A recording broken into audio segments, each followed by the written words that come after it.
Here you go. Thank you. Please be Beckham. Please be Beckham. Please be Beckham. Henri. Prince Harry, a man who would have been expected before his move stateside to be one of the faces of the FIFA World Cup being held in the United States of America, has been shut out, and we're hearing it's in large part because of his personal feud with footballing legend David Beckham. Harry has reportedly been shut out of the FIFA World Cup, and not in some vague administrative way where his name simply did not appear on a guest list. According to recent reports, there was a specific reason behind it, and one very recognizable name has been linked to that decision: David Beckham. Meghan Markle. Yes, my favorite. A force for good, or? Well, I think a force for a perpetual death. Perpetual. Are you happy to have her back in the United States? We are not. We'd love to do a trade. That distinction between being uninvited and being shut out is important. Being uninvited can sound passive, like someone was simply left off a list. Being shut out suggests something more deliberate, where a person's presence is not being actively sought because of who else is involved and what that presence could represent. That is the picture emerging from this week's reports surrounding Harry and the World Cup final. Prince Harry has not been invited to the FIFA World Cup final. And insiders tell Naughty But Nice the reason is simple: David Beckham. The soccer icon is expected to be one of the biggest stars at the event, while Harry won't be there at all. What makes this story noteworthy is not just the reported snub itself. High-profile events turn down guests, adjust invitations, and make attendance decisions all the time for many different reasons. Not everyone can be included in every major occasion. The bigger story is what this particular situation may reveal about the dramatic shift in Harry's commercial and social standing over the last 5 years, and how major global events now appear to be evaluating which public figures add value to their image and which ones do not. Tonight, we're breaking down the World Cup story and what it may say about how far the Beckham-Sussex relationship has drifted since the 2018 royal wedding, when David and Victoria Beckham were seated in the front row as honoured guests. The snub carries extra sting because Harry and Meghan Markle were once close friends with David and Victoria Beckham. That relationship unravelled after the Sussexes allegedly accused the Beckhams of leaking stories to the British press. We'll also look at the reported incident in Australia that allegedly damaged whatever goodwill remained after earlier tensions, and revisit a story that has been quietly developing for years: The Bench. Meghan's children's book was expected to establish her as an author, but as its 5th anniversary arrives, many are looking back and asking whether its commercial performance was an early sign of much bigger challenges that would follow. Let's start with the World Cup story. Because the reports are unusually specific and the details matter here, the FIFA World Cup is being hosted in the United States. Harry also lives in the United States. Looking at where he stood 5 years ago, with his global profile, strong American connections, celebrity contacts, and history of attending major international sporting events alongside royals, athletes, and entertainment stars. David never forgave it, says the source. The accusation destroyed the trust. Once that happened, there was no coming back. Many would have expected him to be a natural fit for a tournament of this size taking place so close to home. A few years back, the expectation would likely have been very different. Many people would have assumed Harry would be right at the center of the action, sitting in premium seats, making high-profile appearances, and generating headlines simply by showing up. It would have been similar to the attention he received during events like the London 2012 Olympics, when public interest in the Sussex story was still running high. According to Rob Shooter's reporting, that is no longer the case, and the reason given is straightforward: David Beckham. Reports claim Harry was not invited to the FIFA World Cup final. Beckham is expected to be one of the biggest celebrity names connected to the event. Sources reportedly describe the decision as more than a simple guest list issue or a matter of limited space. David Beckham went all the way to Australia, and Harry said that he'd got no time to see him, he doesn't want to see him, he's too busy.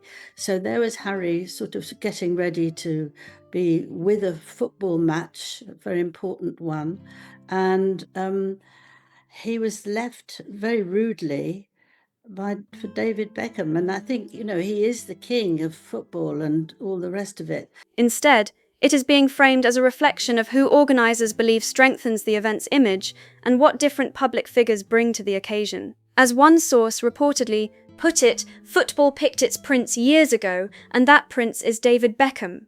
That description is worth paying attention to because it goes beyond the idea of a personal disagreement or an awkward falling out between former friends.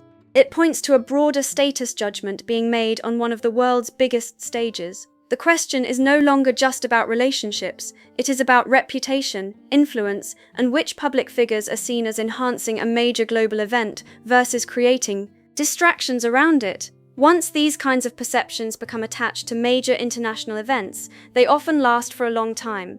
They are usually shaped by years of public opinion, media coverage, professional reputation, and the overall message a person's presence sends. That is what makes the World Cup story stand out. It is less about a friendship that reportedly faded, and more about what it may suggest regarding Harry's public trajectory over the past several years. The sources quoted in the reports describe a relationship that was already beyond repair long before the World Cup discussion ever entered the picture. According to those accounts, the current exclusion is not being presented as a reaction to anything recent. Instead, it is said to be the result of a breakdown that happened years ago and was never fully resolved. The key issue, according to the reporting, was the accusation that David and Victoria Beckham were leaking stories to the British press. The relationship has been over 4 years. Now the World Cup final has become the ultimate symbol of that split. The event will be packed with celebrities, billionaires, athletes, and world leaders. Beckham is expected to be welcomed as one of the faces of the tournament.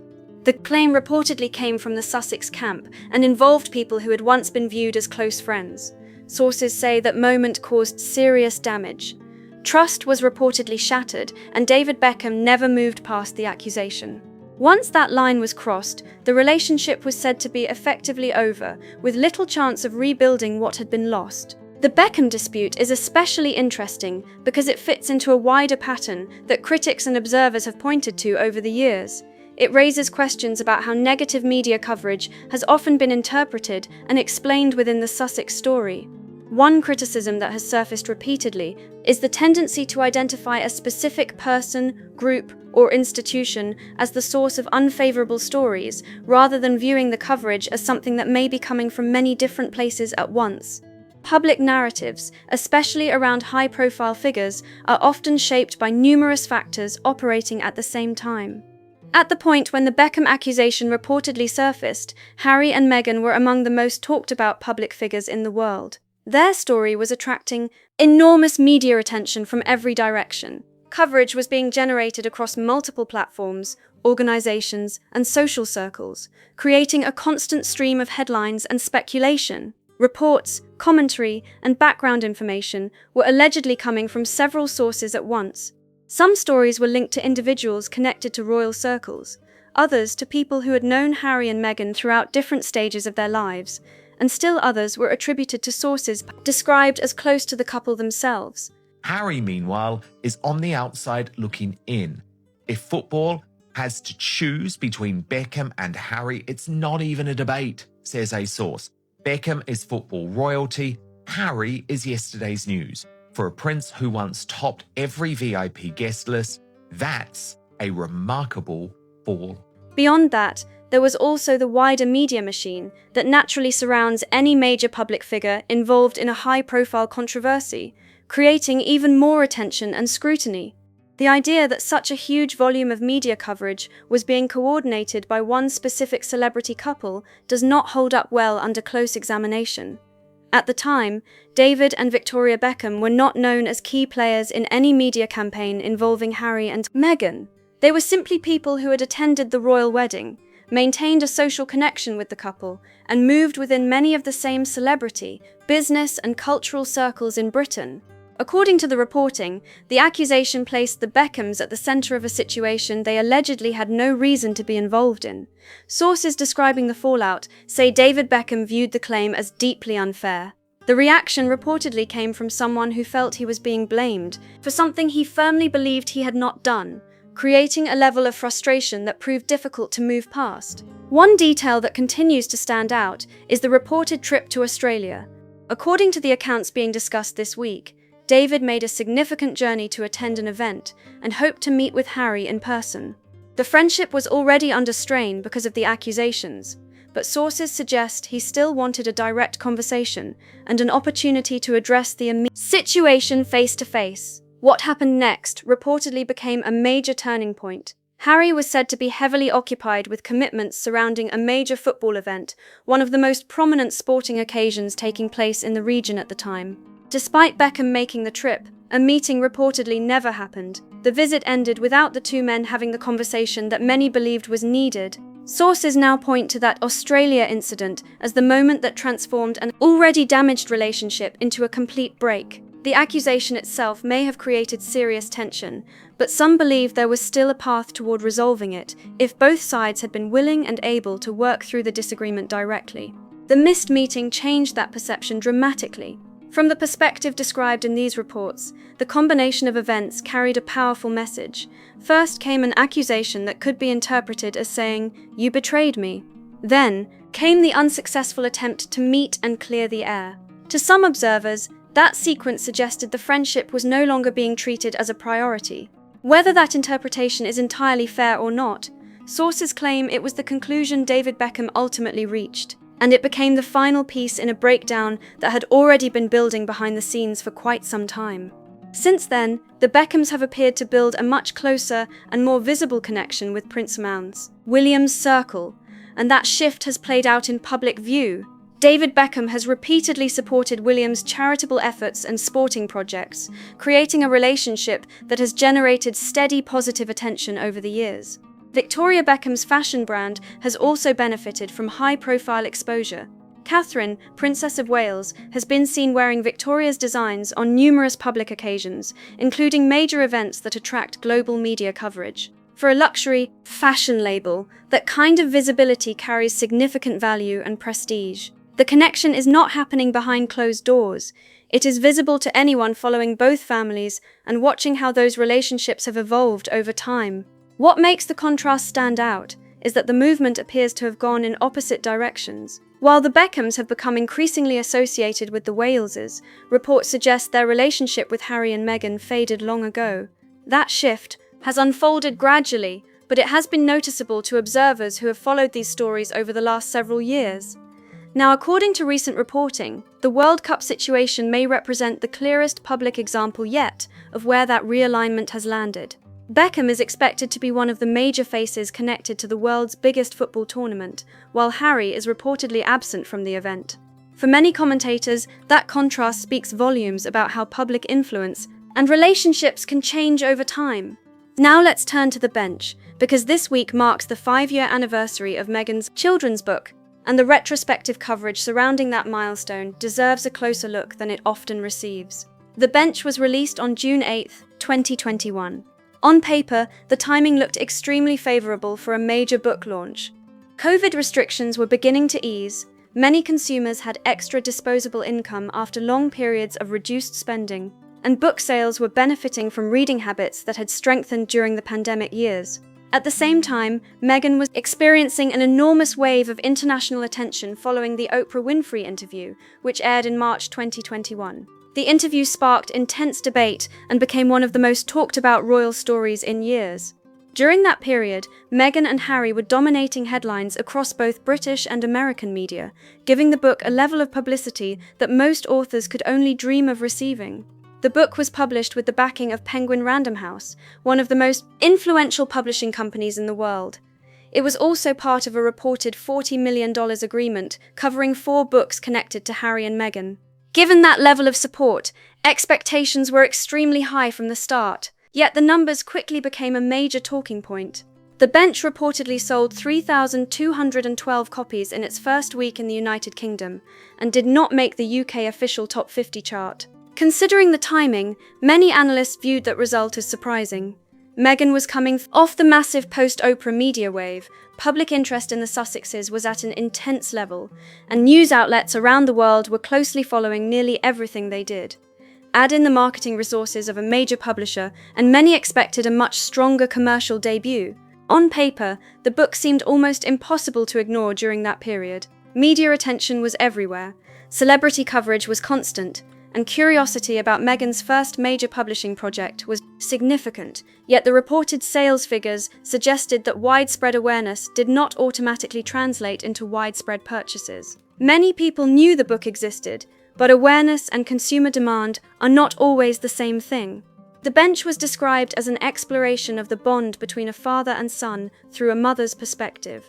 That theme immediately attracted discussion because of circumstances that were already widely known to the public. At the time of publication, Meghan's relationship with her father, Thomas Markle, had been the subject of years of international media coverage. Their estrangement had become one of the most publicized family disputes connected to the royal story.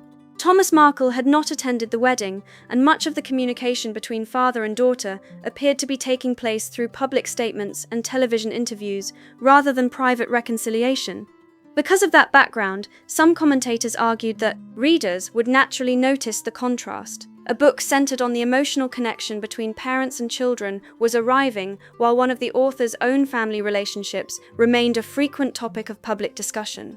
Whether fair or unfair, that comparison became part of the conversation surrounding the release, and some observers believed it influenced how the project was perceived. However, the 5-year anniversary raises a larger question than first-week sales alone. The GN initial numbers generated headlines, but looking back now allows people to evaluate the broader commercial story that unfolded afterward. What seemed like a single disappointing launch can now be viewed as one chapter within a much bigger business trajectory.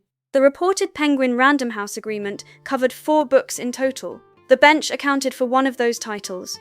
Harry's memoir, Spare, accounted for another. 5 years later, attention is increasingly focused on what the overall publishing deal has delivered, what expectations existed at the beginning, and how those expectations compare with the results that followed. Spare was undeniably a major commercial success, selling millions of copies around the world and generating enormous attention. Much of that success was tied to its promise of revealing personal experiences, behind-the-scenes accounts, and Harry's perspective on long-running royal tensions that audiences had been following for years. The book became a global talking point, and many observers believe it played a significant role in justifying the value of the reported publishing agreement. That leaves an interesting situation. 2 books were delivered, but 2 books reportedly remain unaccounted for. As of now, there has been no publicly announced release date, no confirmed title, no officially revealed manuscript, and no clear indication that additional projects under the agreement are moving toward publication. According to recent analysis, the deal appears far quieter than many expected when it was first announced. The Daily Mail's retrospective argues that the partnership may have reached the end of its most active phase without the remaining books appearing. The article also notes that Penguin Random House, much like Netflix and Spotify before it, seems to have shifted focus without extending the relationship at the same headline-grabbing scale that originally generated so much excitement. Over the years, there have been reports about several possible projects. Some stories mentioned a joint Harry and Meghan wellness book that never surfaced. Others suggested Meghan was considering a memoir of her own. There were also reports, discussed in a Vanity Fair article, about a manuscript allegedly being developed as a contingency plan tied to a potential future separation scenario. According to those reports, the project was being prepared in advance rather than in response to an actual event. That particular claim stands out because it says less about the current state of the marriage, which remains a matter of speculation, and more about how some observers believe the broader commercial strategy may have been structured. Developing material around a future possibility can be viewed as a practical business decision if the anticipated event is expected to generate substantial public interest and media demand. Viewed through that lens, the focus appears to shift from who the individuals are in the present to what future developments might generate attention later. That is one reason the 5-year anniversary of the Bench has sparked renewed discussion. It highlights the broader shape of the Sussex commercial journey and the expectations that surrounded it from the beginning. The early agreements with Netflix, Spotify, and Penguin Random House were built around a powerful narrative, a royal couple leaving one of the most famous institutions in the world and offering their version of that story through books, interviews, documentaries, and other commercial projects that audiences were eager to consume. That original story was undeniably powerful and highly marketable.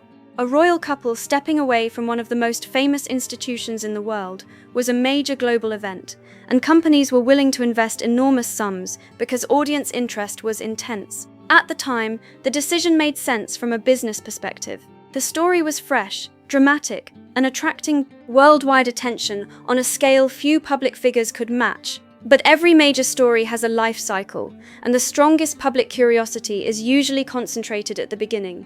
As time passes, maintaining that same level of attention becomes far more difficult, especially when the original event starts to feel more distant. The numbers often cited in discussions about the Sussex media deals illustrate that contrast clearly. The 2022 Netflix documentary, centered on the royal conflict, reportedly generated 81.6 million viewing hours in its first week. By comparison, Meghan's 2025 lifestyle and cooking series, which focused on everyday life in California rather than royal tensions, reportedly attracted a much smaller audience and ranked far lower in engagement reports. What makes the comparison notable is that many of the surrounding factors were similar. The platform was the same, the broader commercial partnership was still in place, and Meghan remained the central public figure. The major difference was the subject matter. One project focused on a highly publicized royal dispute that audiences were already invested in, while the other centered on lifestyle content with a very different appeal. For some analysts, that distinction is the key point.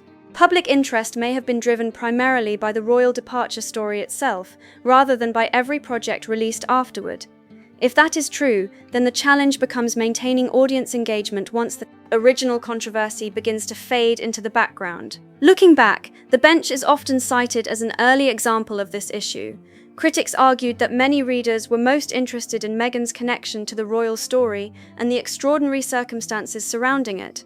A children's book about family relationships, while very different in tone, did not automatically benefit from the same level of consumer enthusiasm.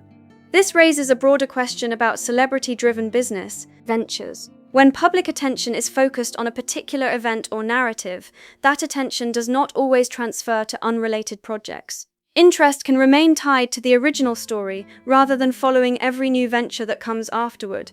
5 years later, that pattern is what many commentators believe has become visible across books, streaming projects, interviews, and other business partnerships. The larger lesson, according to those observers, is that every project eventually has to succeed on its own strengths once the momentum of the original headline-making story begins to fade. The developments surrounding Netflix, Spotify, Penguin Random House, and the As Ever brand are often cited by commentators as part of the same broader pattern. The reported Netflix equity exit in March 2026, the Spotify partnership ending without a renewal, the publishing deal that still has 2 unaccounted-for books, and reports that As Ever's US web traffic dropped significantly over a period of months have all fueled debate about the long-term strength of the Sussex commercial model. According to this interpretation, the biggest agreements were initially secured during a period when public interest in the royal departure story was at its absolute peak. The narrative was fresh, highly discussed, and capable of attracting enormous global attention. That level of interest created significant commercial opportunities and helped support deals worth millions of dollars. As the years passed, however, the situation changed. The original story became less immediate, the distance from the royal institution increased, and audience attention naturally shifted toward newer events and controversies. Many analysts argue that maintaining the same level of engagement became increasingly difficult because the conditions that existed at the beginning could not be recreated indefinitely. Critics point to a recurring trend. Major partnerships begin with tremendous momentum, but later stages often look very different from the excitement that surrounded the original announcements. In this view, the challenge has been proving the independent commercial appeal of projects that are not directly tied to the royal departure narrative that first captured global attention. The bench sold 3,212 copies in its first week after its 2021 release. At the time, that result was largely overshadowed by the much larger deals, partnerships, and media opportunities that were still unfolding. Few people viewed the book's performance as a major warning sign because the broader Sussex brand appeared to be expanding rapidly. Looking back 5 years later, some observers see the book differently. They argue that it may have offered an early glimpse into questions that would later emerge about audience demand, long-term engagement, and the difficulty of translating interest in a major public story into lasting support for unrelated projects. In hindsight, they believe the signals were there much earlier than many realized. Before we wrap up, there is another story from this week that offers an interesting contrast and raises a different question about what true long-term public fascination actually looks like. Letters and cards exchanged between Princess Diana and the late British actor Terence Stamp have gone to auction this week. The correspondence dates back to 1991 and reveals a friendship marked by warmth, humor, and familiarity. The letters cover everything from lunch plans to thank you notes for champagne, and even references to Prozac. In one memorable line, Diana wrote, "3 cheers for Prozac, not the American variety, I hasten to add," a remark that reflected the wit and playful tone that many people associated with her personality. The collection also includes a series of playful postcards that reveal a side of Diana the public rarely had the chance to see. Free from official appearances and constant scrutiny, these messages show a much more relaxed and humorous personality. One postcard featured a cheeky joke with the caption, "All the breast from London." Another included a light-hearted question about why God invented sex, with a punchline waiting inside. Together, they paint a picture of someone who enjoyed making friends laugh and did not take herself too seriously. What stands out most is how natural and comfortable Diana seems in these exchanges. The letters reflect a woman who was warm, witty, and genuinely funny, sharing small moments from her life, thanking friends for champagne, and even joking about Prozac with her trademark sense of humor. There is a level of ease in these messages that contrasts sharply with the carefully managed public image she often had to maintain while carrying out royal duties. Rather than revealing dramatic secrets or controversial disclosures, the correspondence offers something much more personal. It shows Diana simply being herself, affectionate, irreverent, thoughtful, and human. The letters capture the kind of conversations people have when they trust someone completely and feel no need to perform for an audience. That authenticity is a big part of why they remain so fascinating decades later. What makes this story especially compelling today is not just what Diana wrote, but what Terence Stamp chose to do with those letters. He kept them for more than 30 years.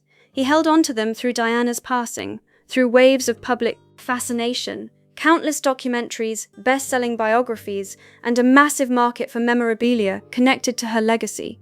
Despite all that interest, he never sold the letters, never leaked their contents, and never used them to gain publicity. He did not give interviews claiming special insight into Diana's private life or reveal personal conversations for attention.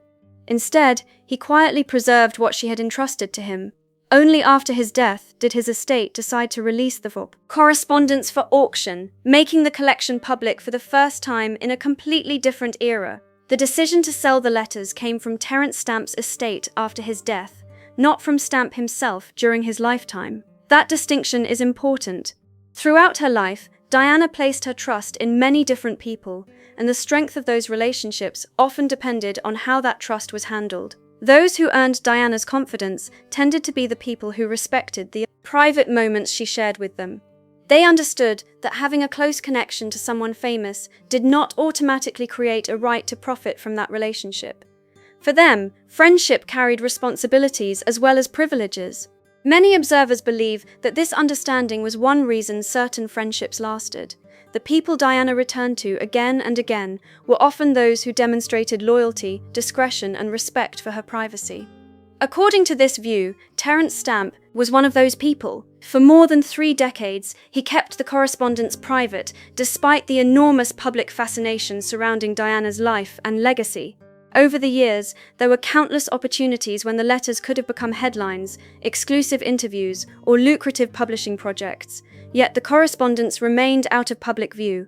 The letters outlived Stamp himself because he chose to treat them as personal keepsakes tied to a genuine friendship rather than as material to be commercialized at the most advantageous moment. That choice highlights 2 very different ways of viewing trust. One approach sees private exchanges as something to protect and preserve. The other views them as potential assets that may one day have commercial value. The Diana letters story has sparked discussion because it serves as a reminder of how differently people can handle the confidence placed in them by others. For many readers, the lasting impression is not the humor in the postcards or the witty remarks in the letters. It is the fact that Diana's private words remained private for so long, preserved by someone who appeared to value the friendship itself above any opportunity that might have come from making those conversations public.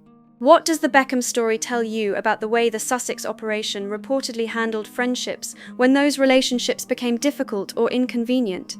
It's a question that continues to spark debate, especially as more details and perspectives emerge years after the events themselves. And does this 5-year look back at the bench change the way you view the broader commercial ambitions behind the post-royal project?